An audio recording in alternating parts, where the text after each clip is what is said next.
Any parent knows this. Your children are your most important asset. Not just to you, though, parents, but also to the algorithm at Instagram, Facebook, the parent company Meta. They're all kind of one thing. They are viewed as a glimmering asset to populate feeds of some adult male weirdos in their audience. In an article originally from June of this year in the Wall Street Journal that got very little attention.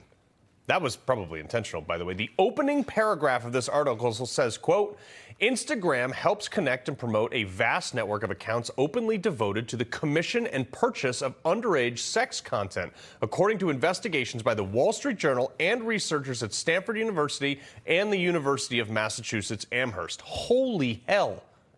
How is this happening? I kept reading. Well, actually, it's happening right out in the open. In fact, the Wall Street Journal even found that the algorithms promoted underage sexual content. It even allows for specific hashtags to trend on the platform. From the article, quote, the researchers found that Instagram enabled people to search explicit hashtags such as hashtag pedo whore and hashtag preteen sex and connect them with accounts that use terms to advertise child sex material for sale, end quote. At FBI, there's your target list. Anyone who searched those hashtags, go investigate them.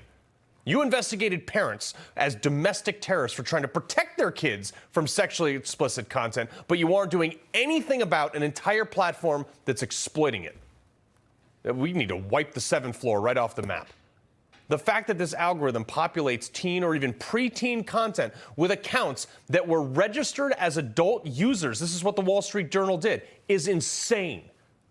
By the way, someone set up that algorithm. It didn't magically appear. What pervert did that? Maybe the FBI would be better used to answer that question than spying on millions of Americans' phone records for attending some Donald Trump rally somewhere.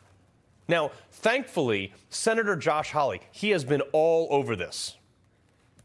There's one example of a parent in my home state of Missouri who wanted to post something about a school board meeting. Facebook used human moderators to go and take down that post. That was important. That has to come down. We can't have them posting about school board meetings, for heaven's sake. But the things that your daughter experienced, this ring of pedophiles, rings plural, that Facebook just can't find the time for. They just don't have the resources for it. That we just have to leave to, let the market have its effect. Let AI do its job. We just don't have the resources for it. They had plenty of resources to censor First Amendment speech. No resources to protect our children. Absolutely unconscionable. He's right.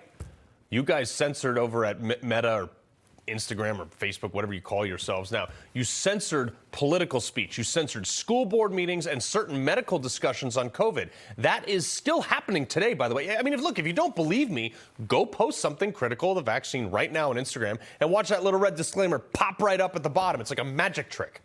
Hell, I posted a picture of myself with a deer that I killed a few weeks ago, and they flagged it. They warned me, called it sensitive content. But as the senator pointed out, Meta paid people to sit there in a room and search political speech out and then censor it, but can't apply the same resources to weeding out pedophilia. I'd say that's a bit of a priorities problem. But don't worry, Meta says they're assembling a task force. Wow. Gee, thanks, guys. How about canceling those hashtags for starters? But here's the glaring double standard, and this is why I bring this up. Because remember when Disney and many others canceled their ads on Twitter because Media Matters was able to create a less than 0.001% chance that some major advertisers like Disney would be featured in a timeline that had what they deemed white supremacist content. They also insinuated that Elon Musk was somehow anti-Semitic, which he's not.